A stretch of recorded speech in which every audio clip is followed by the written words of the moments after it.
I'm glad to introduce Architect Sahitya Amor, Principal Architect and Managing Director, HU Designs, Chennai.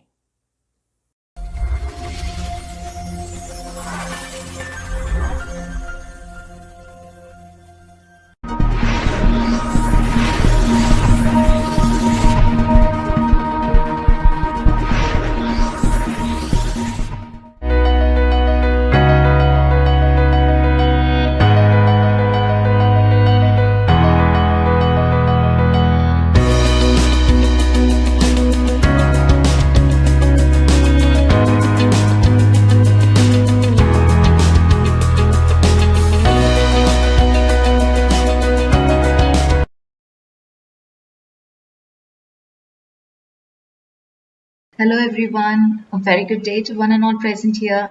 I'm Sahitya, Principal Architect of HU Design Studio. Let me give you a brief intro about myself. I've always been inspired by art and design and did my bachelor's in architecture in SRM and did master's in interior design in BIAD, Birmingham. Now I have successfully completed 13 years in this line, practicing and have got immense knowledge and expertise both in interior and both in residential and commercial interiors. What we do in HU Design Studio, we provide architecture and interior designing. We do take up interior design consultancy projects where most of our clientele will be contractors or construction groups where they take our designs and we just don't stop there. We give a lot of guidance during the execution of the same. We do take up fit-out works where we do the project completely. We design, we build, and we take up even refurbishment projects say maybe not the entire house. There will be a few rooms they want to redo or they want to redo some pieces of furniture. So in that cases, we do take up such projects too. And I have a bedding line. I design those beddings, and we've tied up with one company who block print, tie and dye, and screen print for us. And I also have started started a crockery line. It's still in the process. So we do it more for a clientele who want everything to be custom made, like small hotel groups or clients who want to give their signature statement in their crockery. It is like that. It's based on that type of clientele. Even this crockery is more like a technique which we want to keep alive. We want to bring many kind of art forms into HU. And try to retain their traditional aspect or age-old techniques. So we are trying to bring it. Let's hope for the best. For today, I would like to discuss about architecture and interior design connect. Being an architect and interior designer myself, I'll prefer speaking about this because I've been in this line for quite some time. There are many times interior designers and architects always have a major conflict. So there are scenarios in such way where the architects do not give much weightage to the interior designer's views and the interior designer feel neglected or feel a little inferior to the architects. So in such cases, when you want to give equal weightage to both, it's kind of helpful. It's helpful for us, it's helpful for the designers, it's helpful for the clients because the output will be more functionally purposeful, actually more efficient. How our ideology when we are designing any project is more like balancing the two, the architectural design and the interior design. Mostly we do interior projects. So in that case, sometimes we get the shell already complete. Sometimes we get the shell during the finishing stages. And in those stages, there is a lot of scope for us. Like we can give them more of points such as like electrical points, like where the locations of electrical points, how well we can use their openings, how well we can treat the openings. For example, door designs, window grill designs. So everything will all come in line with the interior design. So in such cases, like we have done many projects during the finishing stage of architecture, so we enter. So like for example, if you take the toilet tiles, they will all be in line to the color scheme which we have in mind, which the client has in mind. Instead of it being something out of context, it will all fall in context with the design. So so that bond between the architectural and interior design is what I'll be talking about. So the key factors which influences function always matters, because no matter what we put into the design, if the function is not right, it's not going to work for us. So we do the spatial planning. The functional aspect of it is always kept in touch, both the architecture way as well as the interior schematic way. And then we do keep the architecture elements such as openings, ceiling heights, and the material influence of the architectural building into the interiors is brought when you try to make maximum use of this lighting, the natural lighting and cross ventilation which is already there in the building. And when you try to retain a visual scale based on the client's requirements, sometimes you want it more spacious, sometimes you want it a little confined. So those aspects are always thought into with what building comes to you. And connect in terms of materials will be like you have some kind of a signature statement in the outside. You'll want to bring that in too, because that will be the client's signature statement. So the client's liking is brought about in that way. So I'll be speaking more about it in detail with my projects. So this is a project which has been completed recently, and it's an office interior. We had ample of natural lighting coming in the two sides, and the center space didn't have much of natural lighting, but they did have a focal courtyard, and I involved myself in designing the skylight and the aluminum louvers around it. So it actually helped in both ventilation also, not just for lighting. So the client always wanted this courtyard to come out very beautiful, as it was like it will be like as it's very pleasant when you have greenery around you. So he was stressing on that fact that he wanted this courtyard to come out really well, and it has to be even functional. So if you take the MD's cabin, the conference room and the VIP lounge open into the courtyard, and there is this aluminum louvered framework around the skylight. So actually any kind of stench or any kind of hot air just passes out through that louvers, and it's very efficient actually. And any time of the day you can know, like if it's very sunny, you will know it's sunny. If it's raining, you still enjoy that rain part, because the central part is not connecting to the outside in any other way. It's just this courtyard. And this courtyard also acts like a focal element, because once you enter, if you just turn towards a right and see, if you see this, there will be the other image also. If you see from the reception corridor, you can still see some natural light coming from the courtyard. This office space is very close to my heart, because you don't need much of artificial lighting in the entire space. The daylight has been distributed beautifully. If you take even the corridors, we have divided it into functionally itself into a marketing zone as well as the back office zone.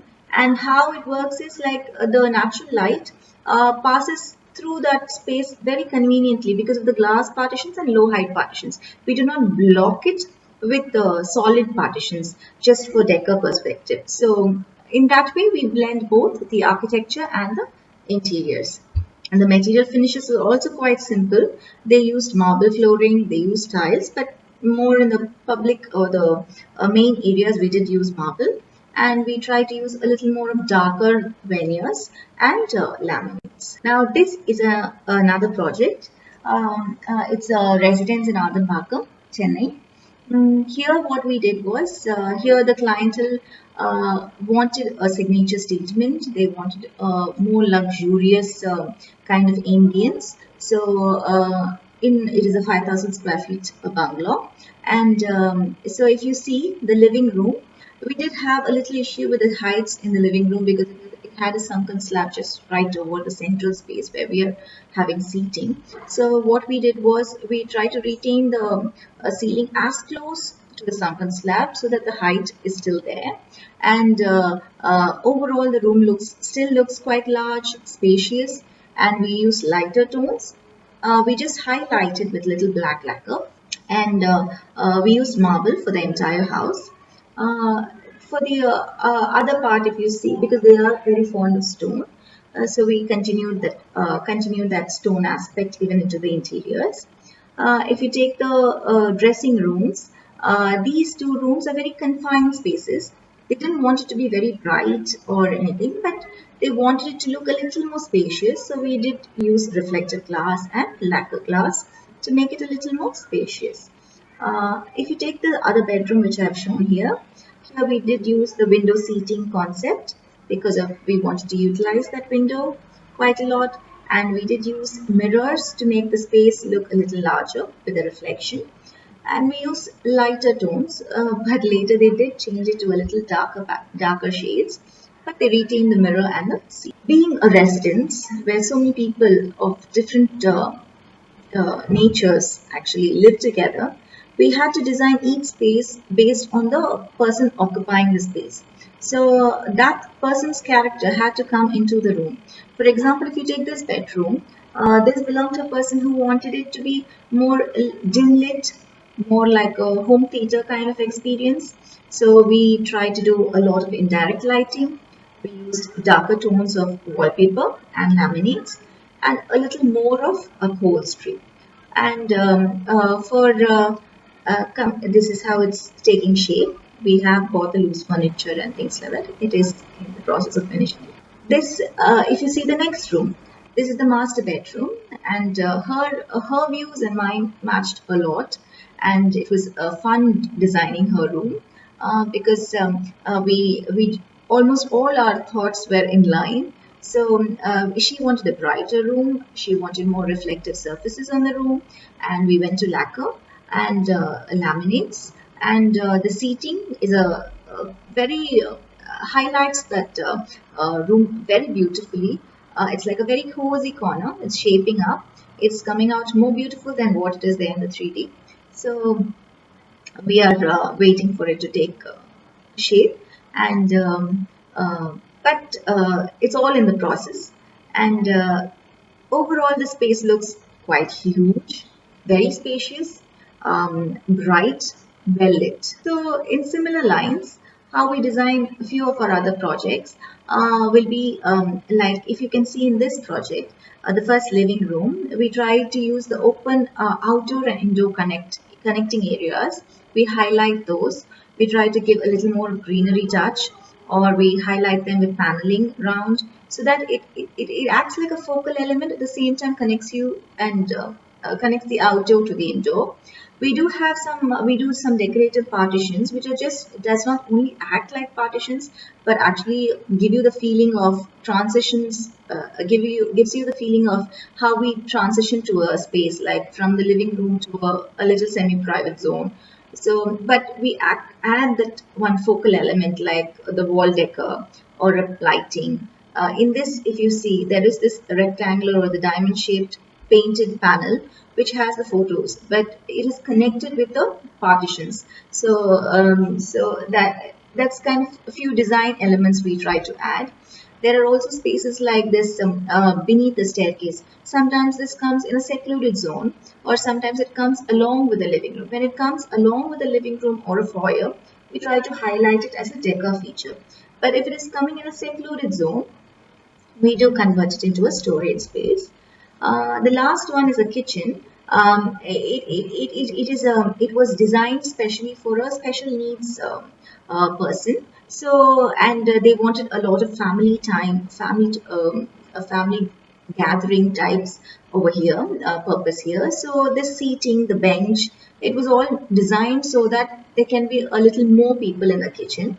So, and it did work out beautifully. Finally, I would like to discuss about or speak about material choices and lighting. they really play a pivotal role in the character you want to give to the room. So, speaking about the clients, their requirements, their needs, we tend to get an idea of what kind of materials will actually enhance what they are asking for, that functional purpose. So, as you've seen the other images, so if I want it a little gloomy, I go in for darker tones. If I want it to be a little bright, I go for lighter and reflective materials. If I want to carry the signature statement of the stone, I try to give more options in granites, quartz, marbles,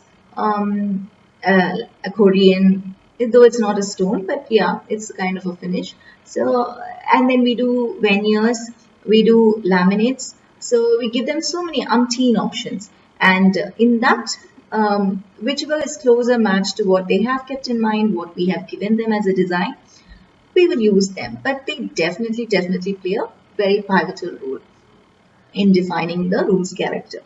So, and coming to the conclusion, I would like to suggest when we balance both the architectural and interior part of the design, it really gives out a very good functional product and satisfies the clients much more than just focusing on the interiors on one end and architecture on the other end. So that's it. And I would like to thank the entire SRM team to give us this opportunity of getting together. It does boost our confidence in some way because you realize how far you have come from where you were. And it also, I think, does inspire a lot of youngsters to see where they're standing now and how far they can go. And I'm sure they'll reach much greater heights.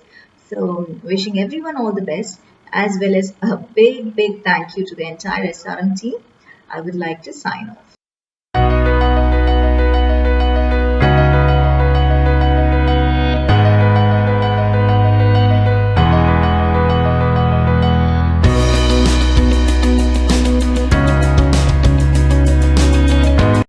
Thank you, Architect Sahitya, for sharing your expertise with us. We will now move on to a short sponsor break. Regular cement takes 28 days to make an airstrip. This one just took 4. Yes, it is the technology of the future, brought to us today by Dalmia Cement.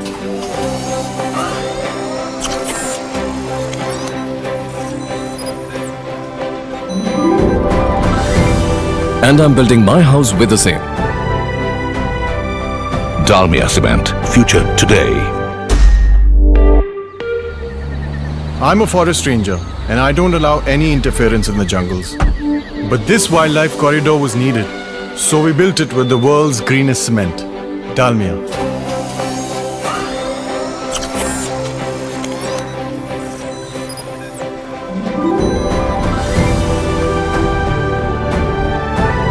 And now I'm building my own house with the same. Dalmia Cement. Future today. An 8-foot slab of concrete that can take a load of 500 tons, moving at such speed. Yes, it's the technology of the future. Brought to us today by the pioneers of sleeper cement, Dalmia.